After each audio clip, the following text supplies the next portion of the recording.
एक किसान था जिसका नाम था शिवराम। पत्नी का नाम था गंगा देवी। शिवराम के खेत बंजर पड़े थे। घर में खेती करने वाला उसके सिवा और कोई नहीं था। वृद्ध होने के कारण वो मजदूरी करता था। उसके पास एक रेहड़ी थी, यानी हाथ का ठेला। वो उसमें लोगों का छोटा मोटा सामान ढोता था। उससे जो भी पैसे कमाता उसी से गुजारा करता। उसकी पत्नी गंगा देवी धार्मिक प्रवृत्ति की औरत थी।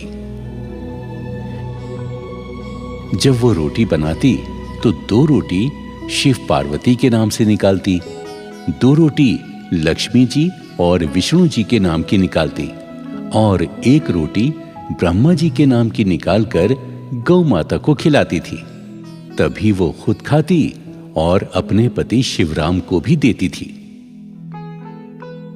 एक बार शिवराम ने देखा कि उसकी पत्नी देवताओं के नाम की रोटियां निकालकर गाय को खिलाती है।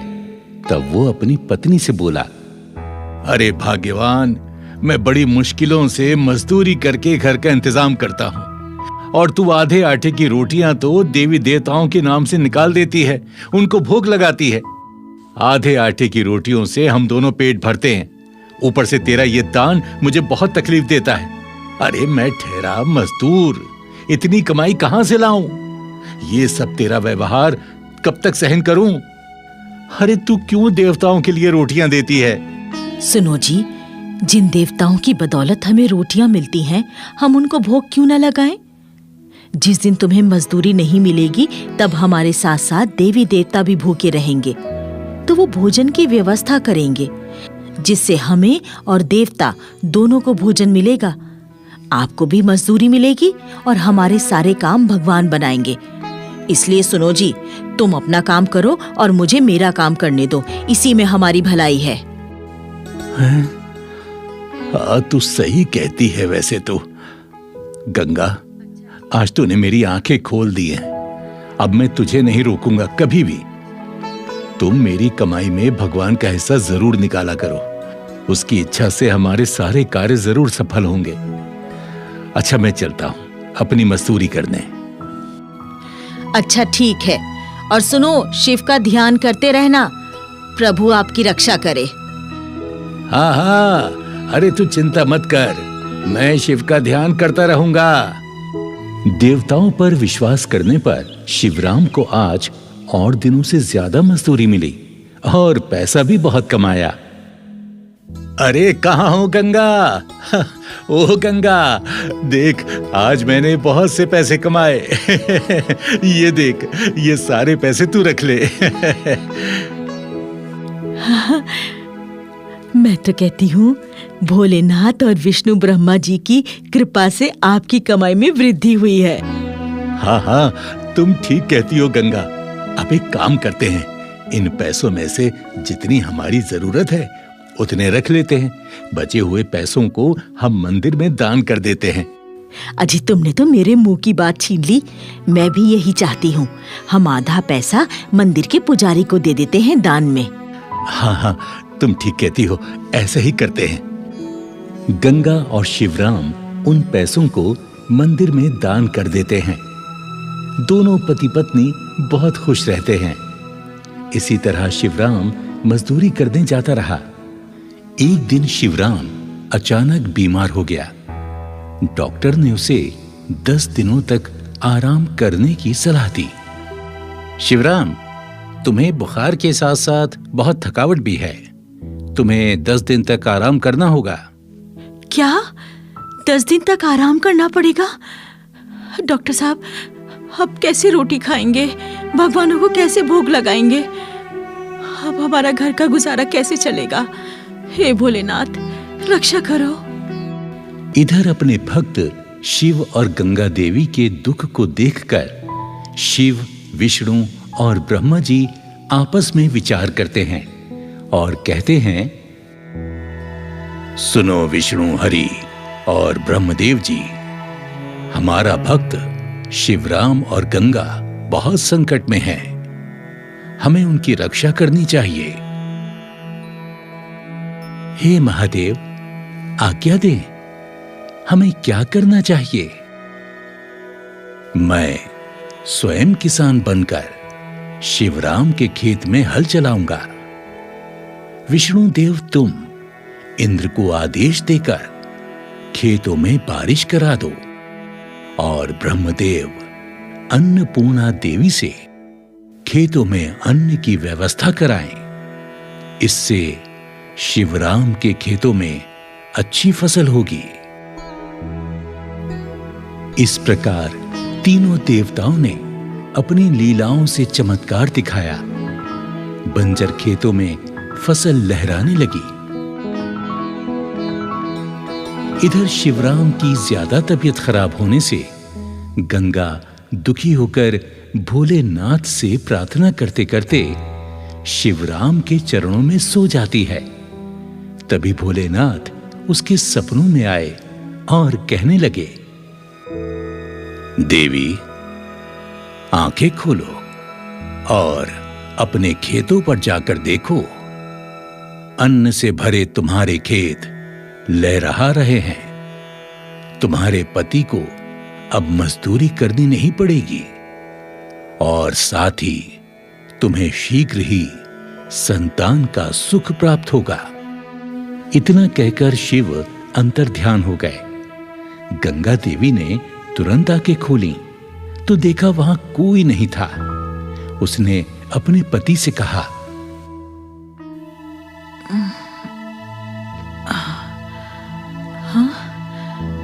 हाँ, ये मैंने क्या देखा?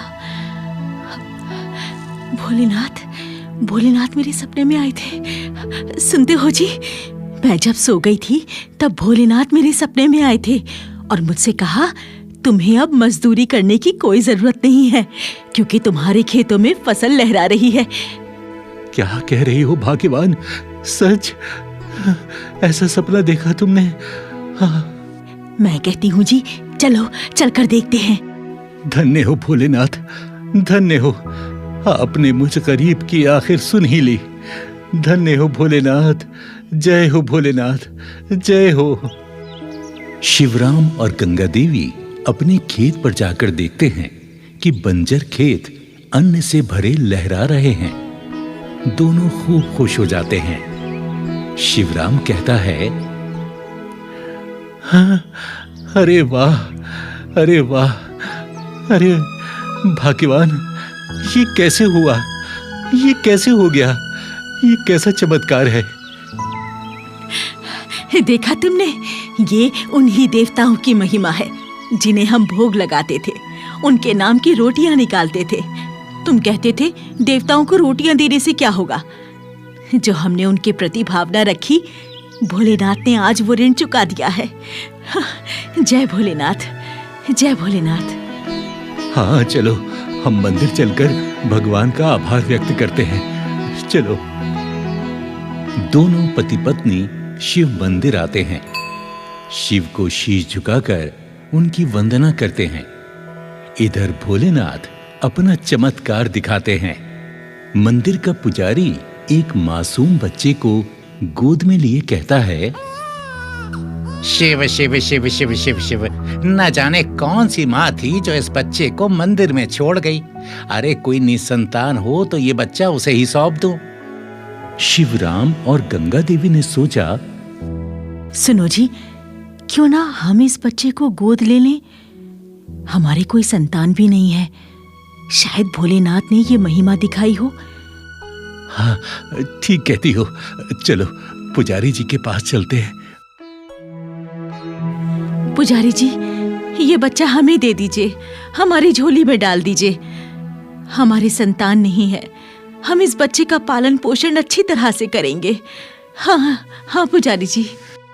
हाँ पंडित जी, ये बच्चा हमें दे दो। हमारे बुढ़ापे का कोई सहारा नहीं है। दया करो प्रभु, दया करो। हाँ हाँ, ठीक है ठीक है, जैसी भोलेनाथ की इच्छा।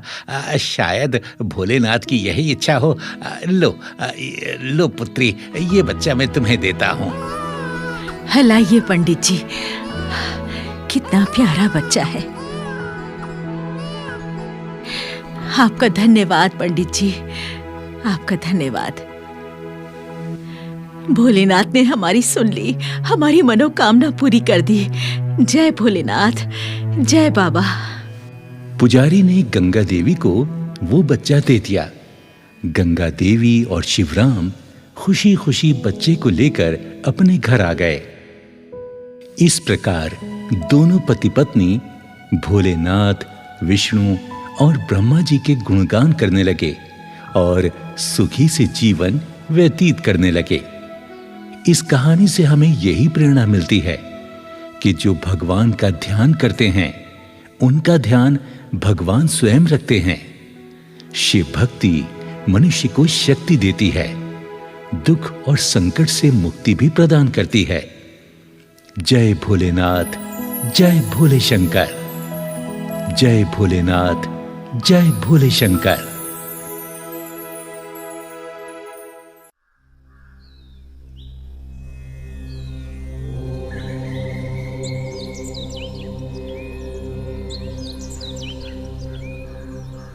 एक गांव में देवदास नाम के सेठ रहते थे। इनके 2 बेटे थे। बड़े बेटे का नाम था रवि कुमार और छोटे बेटे का नाम गोपाल था। देवदास की पत्नी का नाम क्रांति था। क्रांति को पूजा पाठ और धार्मिक आयोजनों से कोई सरोकार नहीं था। पूजा पाठ ना वो खुद करती थी और ना ही घर में किसी को करने देती। बड़ा बेटा शादी योग्य हो गया तो उसकी शादी पास के ही गांव से धर्मदास की पुत्री से कर दी गई। जिस लड़की से शादी हुई वो भगवान शिव की भक्तिन थी। जब बहू घर में आई तो सास क्रांति उसको अपने ही अनुसार कार्य करने की सलाह देती। बहू का नाम था सत्या देवी। तो सत्या का नियम था कि सुबह उठकर स्नान करती और शिव जी की पूजा करके ही कोई काम शुरू करती। एक दिन सत्या देवी यानी बहू शिव मंदिर जाने को तैयार हुई तो सासू ने पूछा, ए बहू, ये सुबह सुबह कहाँ जा रही हो? माँ जी, मैं शिव मंदिर जा रही हूँ। क्या तू शिव की पूजा करती है? हाँ माँ जी, मैं शिव जी को जल चढ़ाकर ही कोई कार्य करती हूँ। मैं बचपन से ही शिव जी की पूजा भक्ति करती हूँ। मेरा ये नियम मेरे मायके से ही है। अरे वो तेरा मायका है, ये तेरा ससुराल है। यहाँ वो ही होगा जो मैं चाहूंगी। कोई जरूरत नहीं है मंदिर जाने की। हमारे यहाँ कोई पूजा पाठ और किसी देवता पर विश्वास नहीं करते। यहाँ कोई पूजा पाठ नहीं होगा, समझी? तभी ससुर देवदास आ पहुंचे।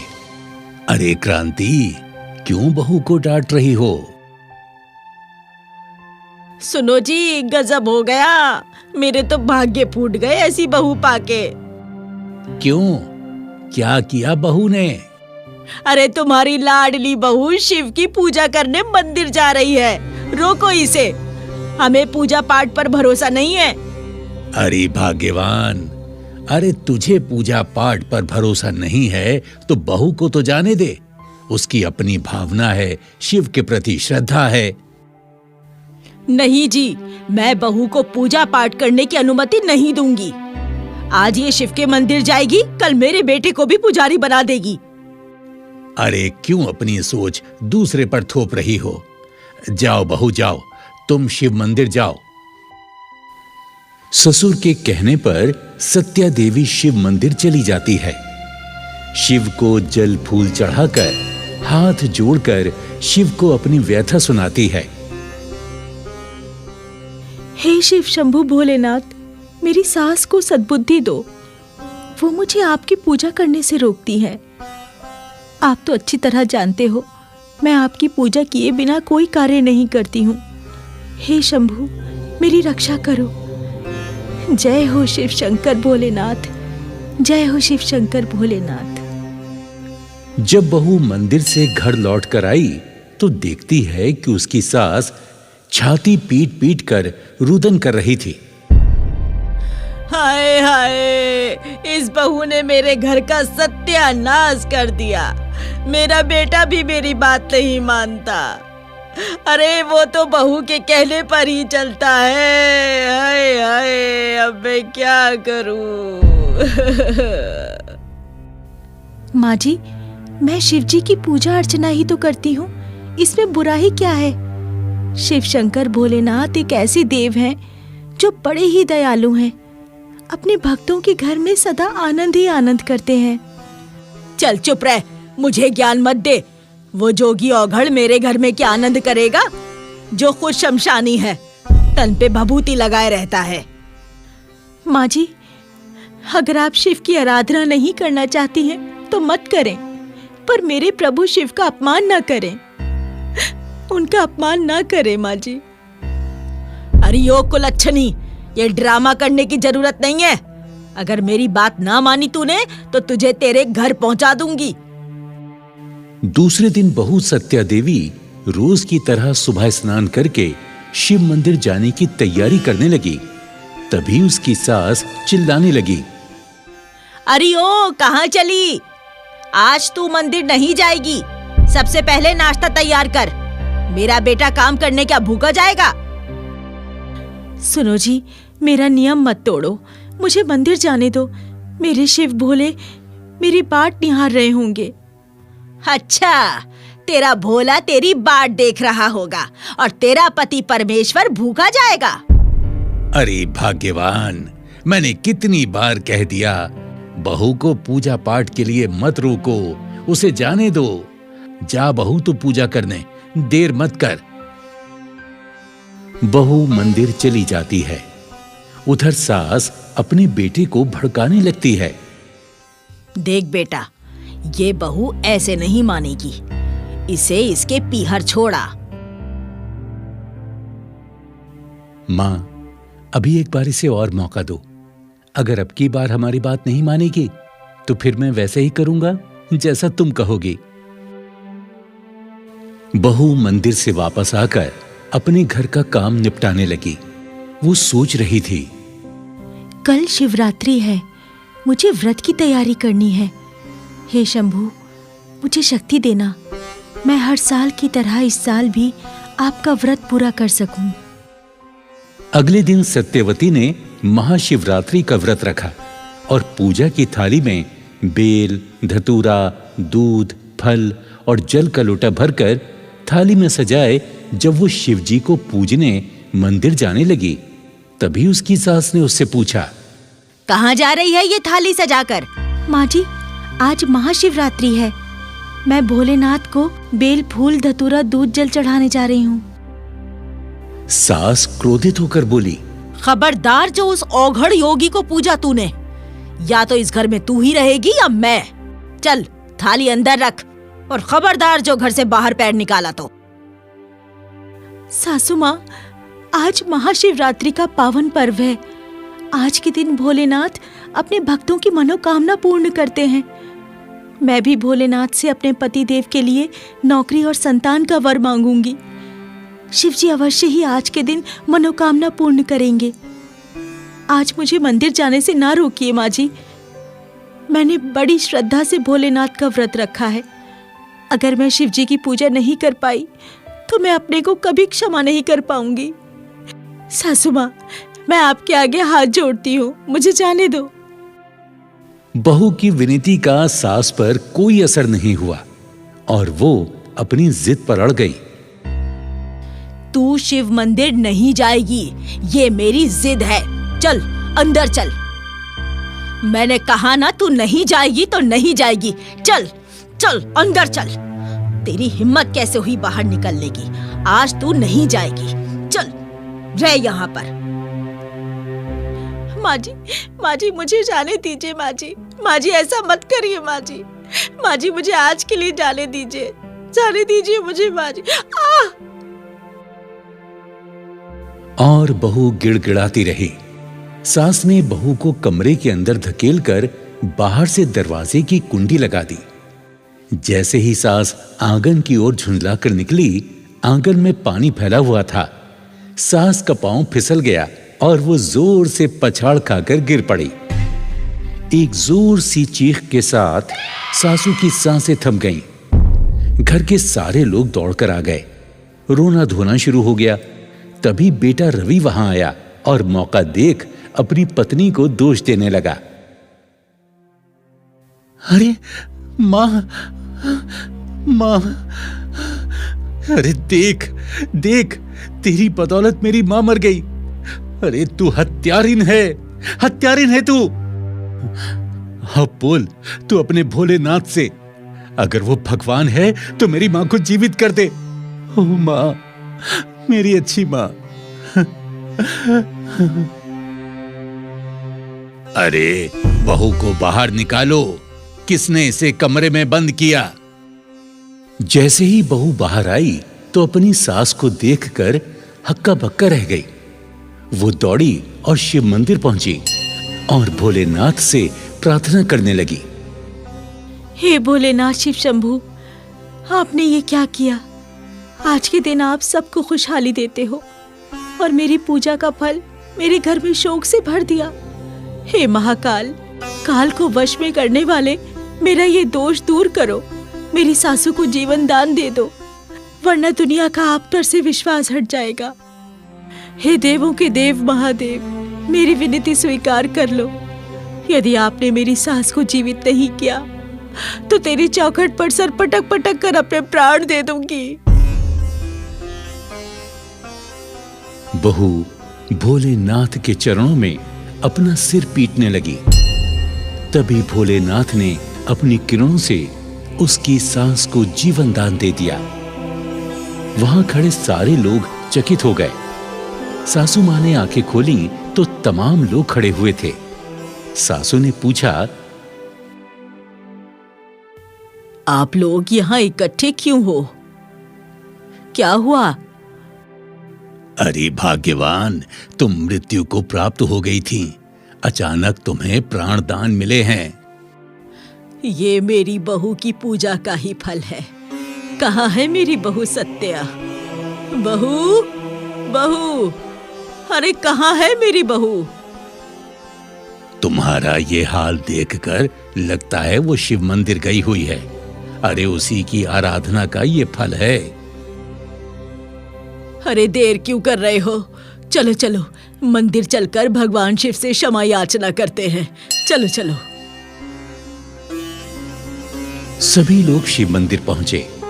वहां बहू को शिव के चरणों में बेहोश देखकर सासू मां ने उसे अपनी गोदी में उठा लिया। बहू, हे बहू, आंखें खोलो बहू। हे शिव शंभू भोलेनाथ, मेरी भूल को क्षमा करो। आज से मैं भी आपकी पूजा करूंगी। शिव की कृपा से बहू ने आंखें खोली तो स्वयं को अपनी सासू मां की गोदी में पाया। सास ने अपनी बहू से माफी मांगी। बहू, मुझे क्षमा कर दे। मैंने तेरी पूजा पे शंका की। तेरी पूजा और भोलेनाथ की कृपा से मैंने फिर से जीवन पाया है। मुझे क्षमा कर दे बहू। सत्या, मुझे क्षमा कर दो। मैंने भी तुम्हारा बहुत दिल दुखाया है, तुम्हारा अपमान किया है। मुझे क्षमा कर दो। क्षमा मांगनी है तो मेरी शिव शंभू भोलेनाथ से मांगो। प्रभु अपने भक्तों को कभी निराश नहीं करते। अब देख क्या रहे हो? बोलो, जय जय शिव शंभू भोलेनाथ, हर हर महादेव। जय शिव शंभू, जय भोलेनाथ, हर हर महादेव, हर हर महादेव। सभी खुशी खुशी अपने घर लौट आते हैं।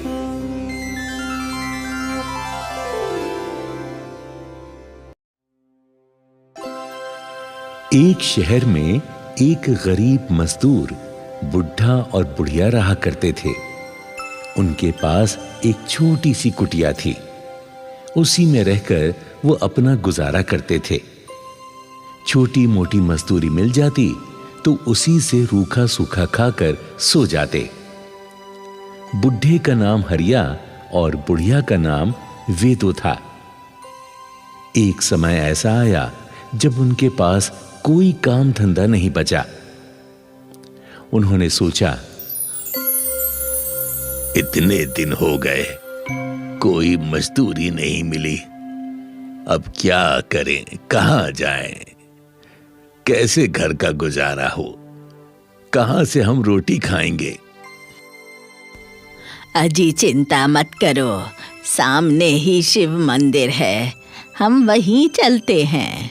भोले का प्रसाद मिलेगा, हम उसी को खा के सो जाएंगे। यही सोचकर वो शिव मंदिर की ओर चल दिए। वहां पहुंचकर देखा तो शिव मंदिर में बहुत भीड़ थी। अरे, लगता है आज भोलेनाथ का वार सोमवार है, तभी यहाँ इतनी भीड़ है। हाँ, बहुत भीड़ है। लगता है आज यहाँ हमारा नंबर नहीं आएगा, कुछ नहीं मिलेगा यहाँ। मंदिर में भीड़ इतनी थी कि जो भी भक्त प्रसाद चढ़ाता वो वहां खड़े लोग ले लेते और खा लेते।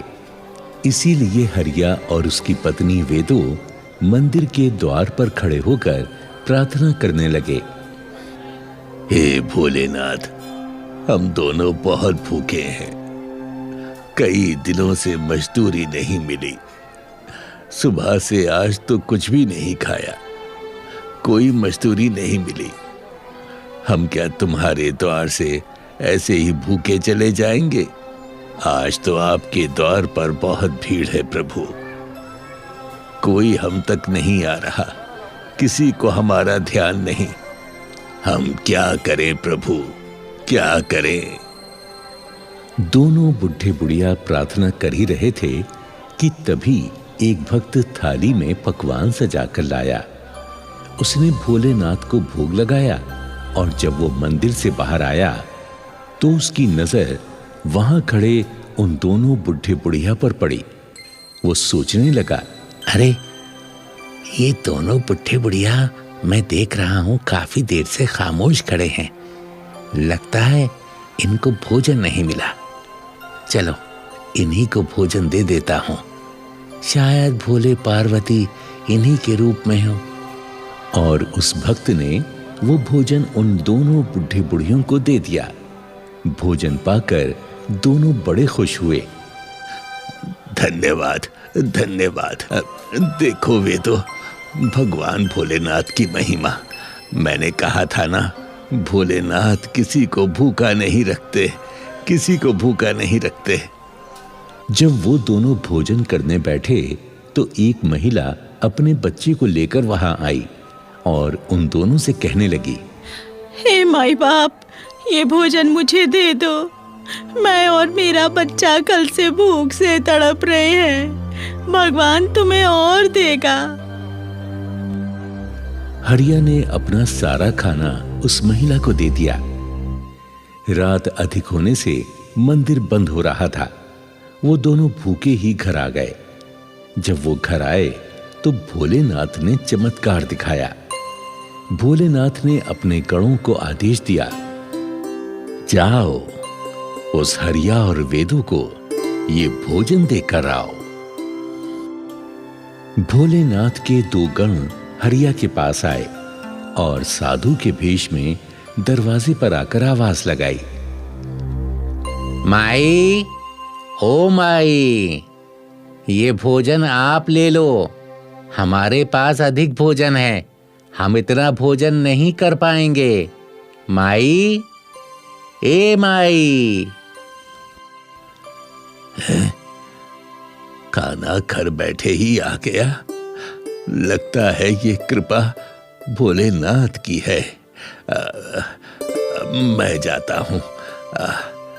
लाओ साधु महाराज, हम कैसे तुम्हारा आभार व्यक्त करें। हाँ, बहुत बहुत धन्यवाद, बहुत धन्यवाद। वाह, बहुत ही स्वादिष्ट भोजन है ना वेदो? हाँ जी, इतना अच्छा भोजन हमने कभी नहीं खाया। हाँ, काश भोलेनाथ का मंदिर हमारे घर भी होता तो हम उनकी पूजा सेवा नियम से करते। भोजन करके वो दोनों बुढ़े बुढ़िया सो जाते हैं, लेकिन बुढ़े बुढ़िया की ये बातें भोलेनाथ और पार्वती जी सुन लेते हैं। तभी माता पार्वती शिव से कहती हैं,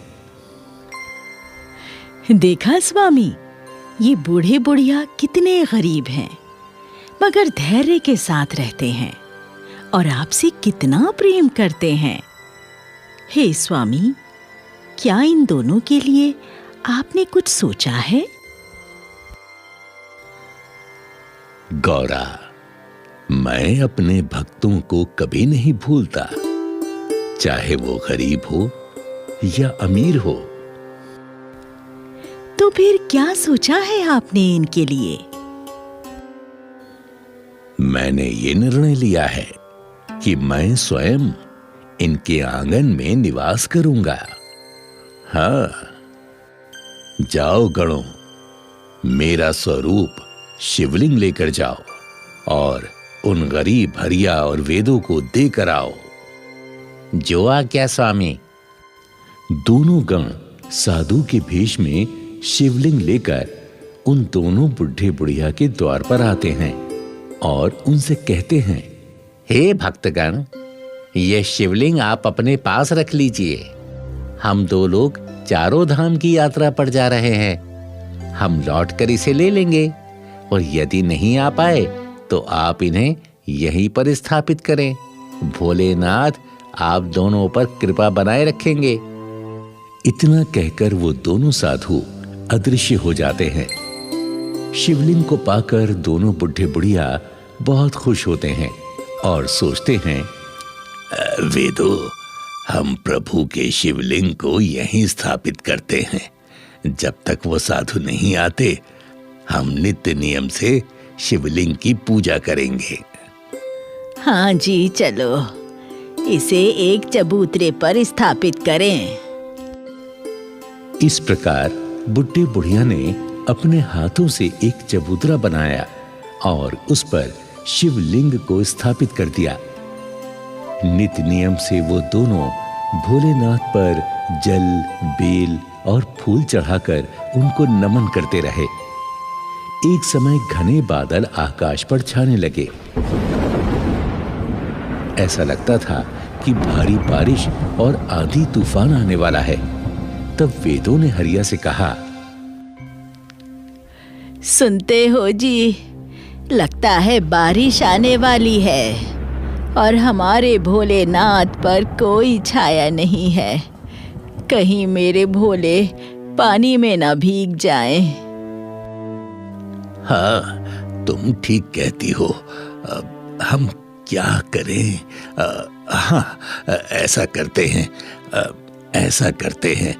हम अपनी कुटिया पर जो छप्पड़ है ना, उसे भोलेनाथ के ऊपर डाल देते हैं। इससे हमारे भोलेनाथ बारिश और आंधी से बचे रहेंगे। मगर हम तो पानी में भीग जाएंगे। अरे भीग जाएं तो भीग जाएं, कोई बात नहीं। बस हमारे भोलेनाथ नहीं भीगने चाहिए। तुम देखना, हमारी रक्षा तो स्वयं भोलेनाथ करेंगे। ठीक है, अभी तो रात हो रही है। कल हम इस छप्पर को निकाल कर भोलेनाथ पर छाया कर देंगे। जब रात अधिक हुई तो वो दोनों सो गए। तभी भोलेनाथ माता पार्वती से कहते हैं, देखा तुमने गौरा, हमारे भक्त खुद कष्ट उठा सकते हैं पर अपने भगवान पर छाया करने को तैयार हो जाते हैं। आप ठीक कह रहे हैं, परंतु भोलेनाथ, आप तो जगत के भंडारी हैं। क्यों ना इनकी मदद की जाए?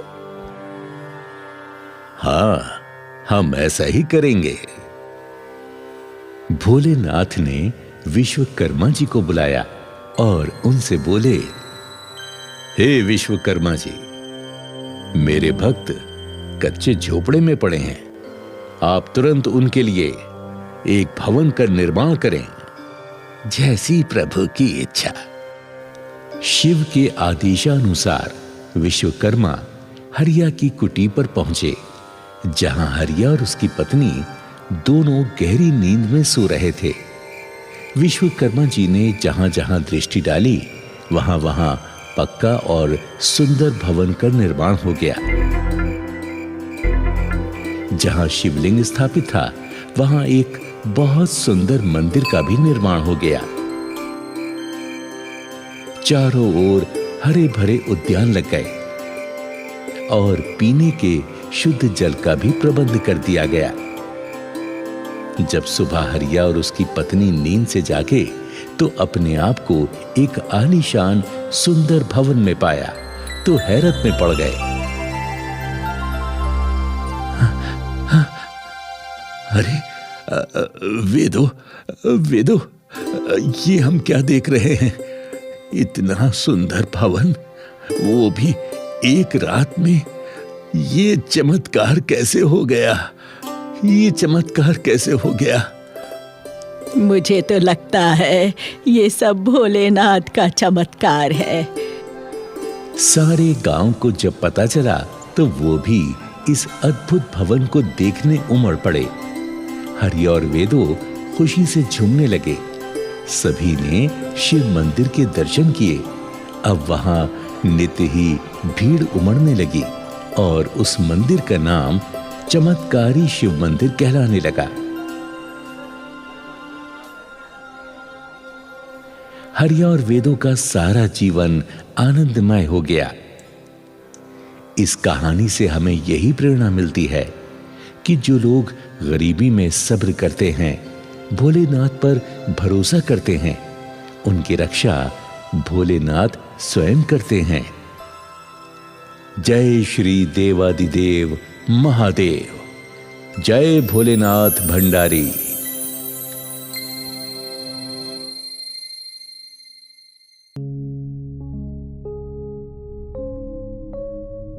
बिरजू बहुत ही कुशल ट्रक ड्राइवर था। वो पिछले कई सालों से एक ट्रांसपोर्ट कंपनी में ड्राइवर की नौकरी कर रहा था। बिरजू भोलेनाथ बाबा में बड़ी आस्था रखता था, इसलिए वो हर रोज भोले बाबा के मंदिर जाकर पूजा अर्चना करता और शिवलिंग पर जल चढ़ा कर आता। ये उसका सर्वप्रथम नित्य कर्म था। मेहनती होने के साथ साथ बिरजू बड़ा ही ईमानदार भी था। इसी वजह से बिरजू का कंपनी मालिक बिरजू पर बड़ा भरोसा करता था और लंबे टूर पर हमेशा बिरजू को ही गाड़ी लेकर भेजता था। बिरजू के परिवार में उसकी मां शकुंतला, पत्नी राधा और 2 बच्चे सोनू और मुन्नी थे। बिरजू अपने परिवार को खुश रखने के लिए हर संभव प्रयास किया करता था। वो अपनी मां की भी खूब सेवा किया करता और उसकी मां हमेशा उसे आशीर्वाद दिया करती। सदा सुखी रह बेटा। भगवान तुझे और तेरे परिवार को कभी दुखी ना होने दे। माँ, भोलेनाथ की कृपा और तुम्हारा आशीर्वाद मुझ पर हमेशा बना रहे, तो मुझे और क्या चाहिए माँ? महीने के अंत में बिरजू का मालिक बिरजू को उसकी तनख्वाह देकर कहता है, ये ले बिरजू, अपनी तनख्वाह गिन ले, पूरे 12,000 हैं। गिनना क्या है सेठ जी, आपने गिनकर पूरे ही तो दिए होंगे। तभी वहां पर पारो आ जाती है। पारो सेठ के दूसरे ड्राइवर मुकेश की पत्नी थी। मुकेश कुछ दिनों से बीमार चल रहा था, इसलिए पारो सेठ से कुछ मदद मांगने आई थी। पारो सेठ से कहती है, अब सेठ जी, मुझे मुकेश की दवाइयाँ लानी है। 5,000 रुपए अगर आप दे देंगे तो आपकी बड़ी मेहरबानी होगी सेठ जी। पारो, मैं तुझे काफी रुपए पहले ही मदद के नाम पर दे चुका हूँ। आजकल मेरी ट्रांसपोर्ट कंपनी को कुछ खास कमाई भी नहीं हो पा रही है। बेहतर होगा तू कहीं और से रुपयों का इंतजाम कर ले, मैं तुझे और पैसे नहीं दे पाऊंगा। सेठ का जवाब सुनकर पारो उदास हो जाती है। उसकी आंखों से लाचारी के आंसू बहने लगते हैं। बिरजू, जो कि वहीं खड़ा हुआ सब देख रहा था, पारो को 5,000 रुपए देते हुए कहता है, पारो बहन, ये लो पैसे, जाकर मुकेश भाई की दवाइयां खरीद लो। बिरजू भैया, मैं तुम्हारा ये उपकार कभी नहीं भूलूंगी और मैं कुछ भी करके जल्दी ही तुम्हारे पैसे वापस लौटा दूंगी। नहीं नहीं पारो बहन, ये सब बाद में कर लेना, पहले तुम जाकर दवाइयां ले लो। हाँ, पारो वहां से चली जाती है। बिरजू अपने घर आता है और राधा को 7,000 रुपए देकर कहता है, ये लो राधा, मेरी तनख्वाह मिल गई है। अरे ये तो सिर्फ 7,000 है, बाकी के और पैसे कहाँ गए? बिरजू 5,000 रुपए पारो को देने वाली बात राधा को बता देता है तो राधा कहती है, 12,000 में तो हमारे घर का गुजारा ही ठीक से ना होवे है। 5,000 तुम दान खाते में दे आए, अब इस महीने का खर्चा कैसे पूरा होगा? अरे अरे राधा, इतनी परेशान क्यों हो रही हो? अरे उस बेचारी को हमसे ज्यादा पैसों की जरूरत थी ना। मेरे प्रभु भोले भंडारी सब देख रहे हैं, अब वो हमें कोई परेशानी नहीं आने देंगे। हाँ, पता नहीं भोले शंकर कब हमारे दिन बदलेंगे, कब हमारे पास इतने पैसे आएंगे कि हमें किसी चीज की कमी ही ना रहे। राधा, तू चिंता क्यों करती है? भोलेनाथ की कृपा से जिस दिन मेरा अपना ट्रक हो जाएगा ना, उस दिन हमें भी किसी चीज की कोई कमी नहीं रहेगी। हाँ। फिर कुछ दिन गुजर जाते हैं और सावन का महीना शुरू हो जाता है। शिव भक्त श्रद्धालु भोले बाबा की कांवड़ लाने के लिए हरिद्वार की ओर जाने लगते हैं। बिरजू भी हर साल भोले बाबा की कांवड़ लाया करता था, इसलिए वो भी हरिद्वार जाने की तैयारी कर रहा होता है। लेकिन तभी उसके मालिक का फोन आ जाता है। हाँ भाई बिरजू, एक इमरजेंसी आ गई है, तुझे आज ही ट्रक लोड करवा कर महाराष्ट्र जाना है, जल्दी से तू तैयार होकर आ जा। अपने मालिक का फोन सुनकर बिरजू का मन कुछ उदास हो जाता है। राधा उससे पूछती है, क्या हुआ जी, तुम फोन सुनकर इतने उदास क्यों हो गए? राधा, तू तो जानती है मैं हर साल हरिद्वार से गंगा जल लाकर अपने गांव वाले मंदिर के भोले बाबा को चढ़ाता हूँ, लेकिन इस बार मैं कांवड़ नहीं ला पाऊंगा। मुझे आज ही ट्रक लेकर महाराष्ट्र के लिए रवाना होना है, बस इसी कारण मेरा मन उदास हो गया है। अरे मन छोटा मत करो जी, भोले बाबा की शायद यही इच्छा हो, वो आपको हरिद्वार नहीं महाराष्ट्र भेजना चाहते हैं। आप भोले भंडारी का नाम लेकर अपने काम पर चले जाओ। और बिरजू राधा की बात मानकर ट्रांसपोर्ट कंपनी जाने के लिए घर से निकल पड़ता है और फिर कीमती दवाइयों से भरा ट्रक लेकर अपने क्लीनर गोपी के साथ महाराष्ट्र जाने के लिए चल पड़ता है। 7-8 घंटों का सफर करने के बाद बिरजू ट्रक को हाईवे के एक ढाबे पर रोकता है और गोपी से कहता है, हाँ भाई गोपी, भाई मुझे तो बड़े जोर की भूख लगी है, इस ढाबे पर खाना खाते हैं फिर आगे बढ़ चलेंगे। ठीक है उस्ताद जी, ठीक है। दोनों ढाबे पर बैठ जाते हैं और खाना खाते हैं। फिर बिरजू ढाबे वाले का बिल चुकाता है। उसके बाद दोनों उस्ताद चेले ट्रक में सवार होकर चल पड़ते हैं। चलते चलते रात हो जाती है। अब ट्रक चंबल की घाटी से गुजर रहा था कि अचानक बिरजू की किडनी में बहुत तेज दर्द होने लगता है और बिरजू दर्द से छटपटाने लगता है। अरे मर गया रे, अरे मेरी किडनी में बहुत तेज दर्द हो रहा है। गोपी गोपी, उस्ताद लगता है आपको पथरी का दर्द हो रहा है। हाँ ऐसा ही लगता है, पिछले साल भी मेरी किडनी में ऐसा ही दर्द हुआ था। मैं क्या करूं गोपी, मेरी तो जान निकली जा रही है, मैं अब ट्रक नहीं चला पाऊंगा। अरे उस्ताद जी, आप ट्रक को साइड में लगाकर खड़ा कर दो, फिर देखेंगे हम क्या कर सकते हैं। बिरजू सड़क की एक साइड में ट्रक को रोककर खड़ा कर देता है और ड्राइविंग सीट से उठकर पिछली सीट पर लेट जाता है। बिरजू का दर्द लगातार बढ़ता ही जा रहा था। बिरजू बिन पानी की मछली की तरह तड़प रहा था। गोपी की कुछ समझ में नहीं आ रहा था कि वो किस तरह अपने उस्ताद की मदद करे, और गोपी को तो दूसरी चिंता भी सताने लगी थी। हे भगवान, हमारी रक्षा करना, ये चंबल तो डाकुओं का इलाका है, यहाँ पर रुके रहना खतरे से खाली नहीं है। कहीं डाकू आ गए तो हमें मारकर हमारा ट्रक ही लूट ले जाएंगे। बिरजू की पीड़ा असहनीय हो गई थी। वो अब शंकर जी से प्रार्थना करने लगा था। हे महादेव, हे भोले भंडारी, तुम्हारे भक्त पर बड़ी कठिन घड़ी आ पड़ी है। मुझ पर कृपा करो नीलकंठ, मेरी और मेरे ट्रक की रक्षा करो प्रभु। अगर मुझे कुछ हो गया तो मेरे परिवार का क्या होगा भगवान, मेरी रक्षा करो। तभी अचानक एक हृष्ट पुष्ट साधु महाराज ट्रक के पास आते हैं और पूछते हैं, अलख निरंजन, क्या समस्या है बच्चा? तूने अपने ट्रक को यहाँ क्यों खड़ा कर रखा है? ये बहुत ही खतरे का स्थान है बच्चा, यहाँ से तुरंत चला जा।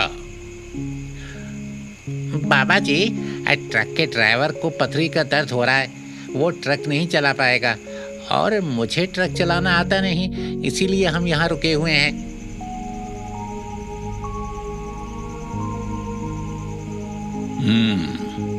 तू बोल तो सही, मैं तेरे ट्रक को चलाकर तेरी मंजिल तक पहुंचा दूं।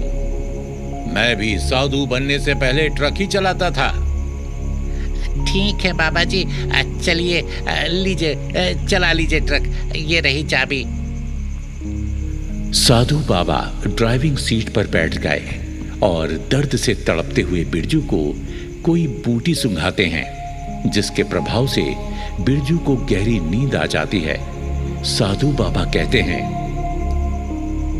बच्चा, इस बूटी के प्रभाव से इसे गहरी नींद आ गई है। अब हमारे किसी अस्पताल पहुंचने तक इसे दर्द का आभास नहीं होगा। और फिर साधु बाबा ट्रक को लेकर चल पड़ते हैं। कुछ घंटों का सफर तय करने के बाद एक छोटा सा शहर आता है। साधु बाबा ट्रक को एक अस्पताल के सामने लाकर रोक देते हैं और गोपी से कहते हैं,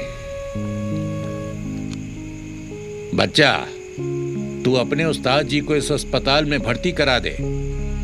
तेरा मेरा साथ बस यहीं तक था, अब मैं जाता हूं। अलख निरंजन। साधु बाबा ट्रक से उतरकर चले गए। तभी बिरजू भी जाग गया। अब बिरजू बिल्कुल ठीक था, उसकी किडनी का दर्द भी गायब हो चुका था। बिरजू कहने लगा, अरे वाह, अब तो मैं बिल्कुल ठीक हूँ। गोपी और वो साधु बाबा कहाँ चले गए? उस्ताद, वो तो ट्रक को यहाँ पहुँचाकर चले गए। ऐसा लगता है वो कोई देवदूत थे जो अचानक प्रकट हुए और हमारी सहायता करके चले गए। मैं समझ गया गोपी, वो साधु बाबा कौन थे?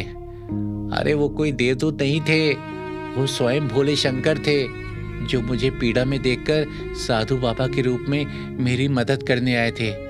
जय हो भोले भंडारी, आपने मुझे दर्द से भी छुटकारा दिला दिया और अपने दर्शन देकर मुझे धन्य भी कर दिया। ओहो उस्ताद जी, तो क्या अब अस्पताल जाने की जरूरत नहीं है? नहीं गोपी, अब तो मुझे मेरे भोलेनाथ का आशीर्वाद मिल चुका है, अब कोई दिक्कत नहीं आएगी। चलो अब यहाँ से चलते हैं।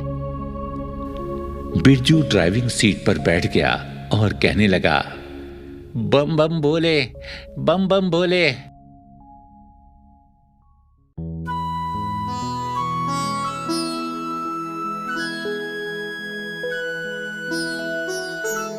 प्रयासपुर गांव में शिव जी का एक प्राचीन मंदिर था। इस मंदिर की देखभाल और सारा कार्यभार गांव के चौधरी सूरजभान किया करते थे। साधना सूरजभान की इकलौती बेटी थी। साधना पढ़ी लिखी और सुंदर थी, परंतु कुछ साल पहले साधना को बिजली का जबरदस्त करंट लग गया था, जिसके कारण साधना दिमागी रूप से विकलांग हो गई थी और अच्छे से अच्छा इलाज कराने पर भी ठीक नहीं हो पाई थी। साधना अब एक अर्ध पागल लड़की बनकर रह गई थी। विक्रम सूरजभान की बहन का बेटा था, जिसे सूरजभान ने गोद ले रखा था। लेकिन विक्रम बड़ा ही दुष्ट और लफंगा था। गांव के लोगों को परेशान करता रहता था और महिलाओं को छेड़ता था। पूरा गांव विक्रम से परेशान था। लेकिन चौधरी सूरजभान से विक्रम की शिकायत करने की हिम्मत किसी को नहीं होती थी। धीरज मंदिर के पास वाले घर में रहता था। बचपन से ही धीरज के मन में भोले बाबा के प्रति बड़ी गहरी आस्था थी। उम्र बढ़ने के साथ साथ धीरज की आस्था भी बढ़ती गई और अब धीरज भगवान शिव का परम भक्त बन चुका था। धीरज हर रोज सवेरे उठकर सबसे पहले शिव मंदिर जाता और मंदिर की साफ सफाई करने के बाद भगवान शिव की सच्चे मन से पूजा आराधना किया करता था। फिर उसके बाद जाकर अपनी परचून की दुकान खोलता था। मंदिर के पुजारी जी धीरज से बहुत ही खुश रहते थे। वो हमेशा ही धीरज की मंदिर सेवा देखकर कहते थे,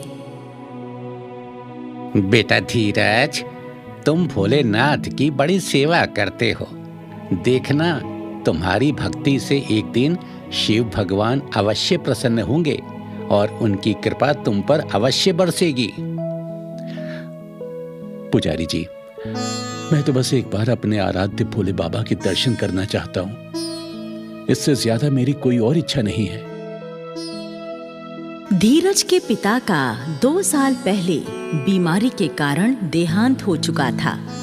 अब सिर्फ धीरज की बूढ़ी माँ ही धीरज का परिवार थी। धीरज अपनी माँ की भी खूब सेवा करता तो उसकी माँ कहा करती, बेटा, मैं चाहती हूँ कि मरने से पहले तेरी शादी कर दूं। घर में बहू आ जाएगी तो हम दोनों को ही थोड़ा सुख मिल जाएगा और इस सूने घर में नन्हे मुन्ने बच्चों की किलकारियों से चहल पहल हो जाएगी। माँ, मेरी शादी की चिंता तू क्यों करती है? भोलेनाथ जब चाहेंगे तो मेरी शादी भी हो जाएगी। संसार को चलाने का काम भोले बाबा ही तो करते हैं। धीरज का शिव जी में विश्वास देखकर माँ लाजवाब हो जाती थी। इसी तरह दिन गुजरते जाते। एक दिन चौधरी शिव मंदिर में गांव के लोगों को जमा करता है और पूरे हर्षोल्लास के साथ भोले बाबा को सोने का त्रिशूल और डमरू चढ़ाता है और शिवलिंग को दूध से स्नान कराकर भगवान शिव से प्रार्थना करता है। हे बाबा भोलेनाथ, मेरी छोरी पे कृपा कर दो। मेरी छोरी बावली हो गई से, आप उसे ठीक कर दो। मैं 3 दिनों तक थारे नाम का भंडारा करवाऊंगा और वो भी प्योर देसी घी में बनवा के।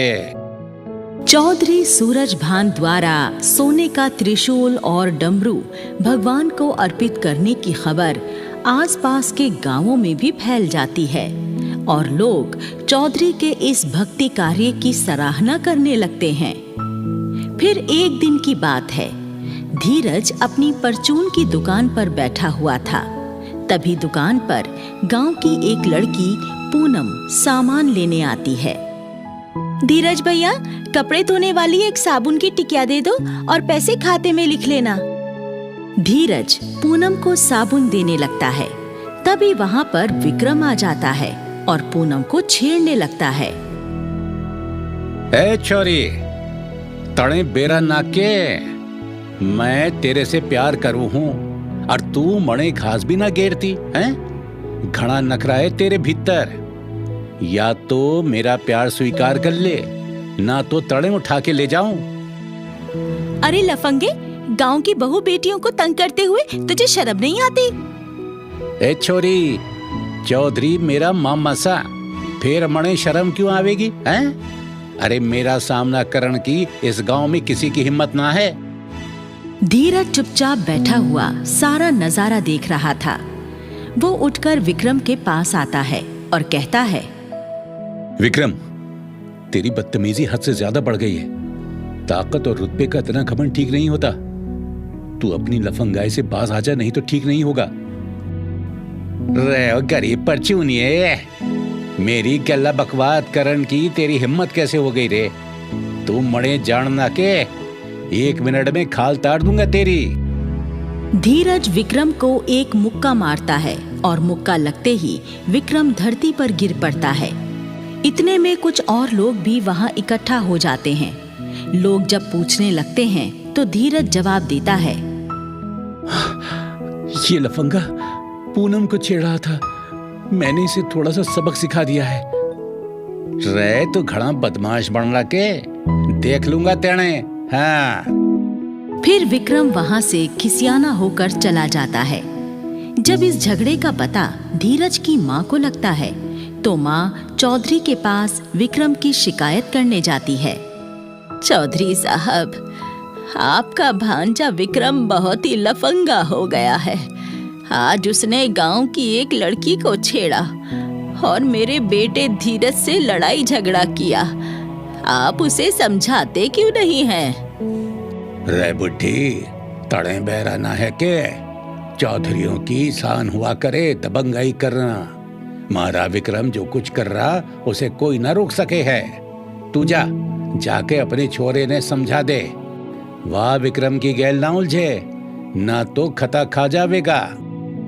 बेचारी बूढ़ी गरीब माँ चौधरी की बात का कुछ जवाब नहीं दे पाती और चुपचाप वहां से चली जाती है। इसी तरह कुछ दिन गुजर जाते हैं और फिर एक दिन की बात है, प्रातःकाल होते ही धीरज अपने नियमानुसार मंदिर आकर मंदिर की सफाई करता है और भगवान शिव की पूजा अर्चना करता है। तभी वहां पर पुजारी जी भी आ जाते हैं और धीरज को पूजा करते देख बड़े प्रसन्न होते हैं। शिव शिव शिव शिव शिव, ये लड़का कितनी अंतरात्मा से भगवान की पूजा करता है। एक दिन इसकी भक्ति में शक्ति अवश्य उत्पन्न होगी। हाँ। ये कहकर पुजारी जी वहां से चले जाते हैं और थोड़ी देर बाद पूजा संपन्न करके धीरज मंदिर से चला जाता है और अपनी दुकान खोलकर बैठ जाता है। फिर जब पुजारी जी मंदिर में वापस आते हैं तो क्या देखते हैं कि शिवजी के त्रिशूल पर लटका हुआ सोने का वो डमरू गायब था जो चौधरी ने मंदिर में चढ़ाया था। पुजारी जी डमरू को गायब पाकर हड़बड़ा जाते हैं। अरे, भगवान जी का डमरू कहाँ गायब हो गया?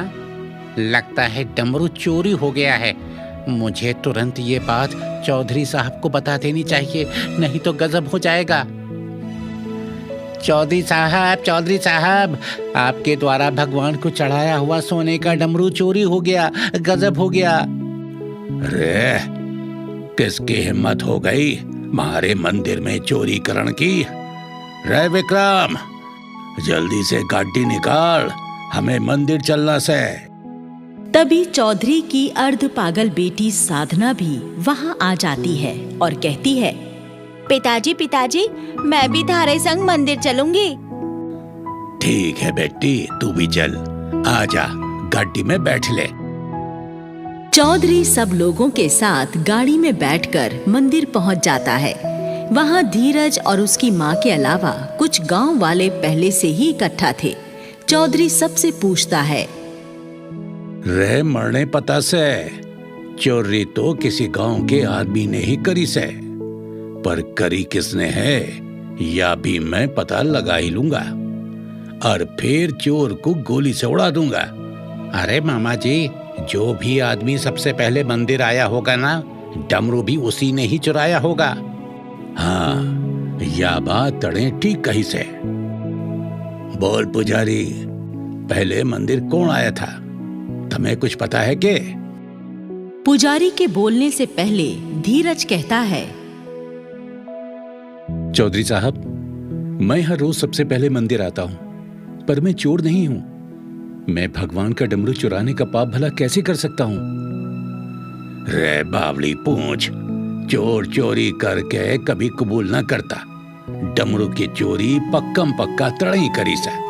सच सच बोल दे, न तो गोली मार दूंगा तड़े। मने पूरा विश्वास है मामा जी, चोरी इसी हरामी ने करी से। नहीं नहीं, मेरा बेटा तो भोलेनाथ का परम भक्त है। ये भगवान का डमरू नहीं चुरा सकता। नहीं नहीं। धीरज अपने ऊपर चोरी का इल्जाम लगते देख भोले बाबा के सामने रोते हुए गिड़गिड़ाने लगता है। हे त्रिकालदर्शी भोलेनाथ, मेरी सहायता करो। मैंने सदा सच्चे मन से आपकी सेवा की है। अपने भक्त को इस चोरी के झूठे इल्जाम से बचा लो प्रभु, नहीं तो मैं आपके चरणों में अपना सर पटक पटक कर अपनी जान दे दूंगा प्रभु। और धीरज भगवान के चरणों में अपना सर पटकने लगता है। तभी साधना कहने लगती है, पिताजी पिताजी, मुझे पता है भगवान जी का डमरू किससे। डमरू हमारी हवेली में भूसे के ढेर में छुपा हुआ है। विक्रम भैया को मन ने डमरू छुपाते हुए देखा था। साधना की बात से विक्रम सटपटा जाता है। रे विक्रम, यू साधना ठीक कह रही है क्या? विक्रम डर के मारे थर थर कांपने लगता है और सब सच सच बता देता है।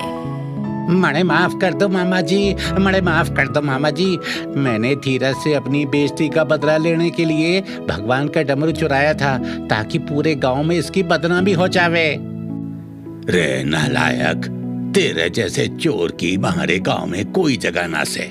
जा, निकल जा इस गांव से। विक्रम अपना सा मुंह लेकर चला जाता है। रे धीरज, तेरी भक्ति ने तो चमत्कार कर दिया। 1 मिनट में ही चोर को पकड़वा दिया। बेटे, भोलेनाथ से मेरी बेटी के लिए भी प्रार्थना कर दे। ये पता तेरी प्रार्थना सुन के भोलेनाथ मेरी चोरी पे भी कृपा कर दे। अरे यूं पहले की तरह ठीक हो जावे बस। साधना का हाथ पकड़कर धीरज भोलेनाथ के सामने हाथ जुड़वाकर बिठा देता है और खुद मन ही मन साधना के ठीक हो जाने की भोलेनाथ से प्रार्थना करता है। साधना पर भी भोलेनाथ की कृपा हो जाती है और साधना बिल्कुल ठीक हो जाती है। हाँ, पिताजी पिताजी, मैं ठीक हो गई पिताजी। अरे वाह, मेरी बेटी ठीक हो गई। जय हो भोले भंडारी की। हर हर महादेव, हर हर महादेव। आपने मेरे ऊपर घनी कृपा कर दी भगवान। मैं तो आज धन्य हो गया। चौधरी साहब, भगवान अपने हर भक्त की विनती सुनते हैं।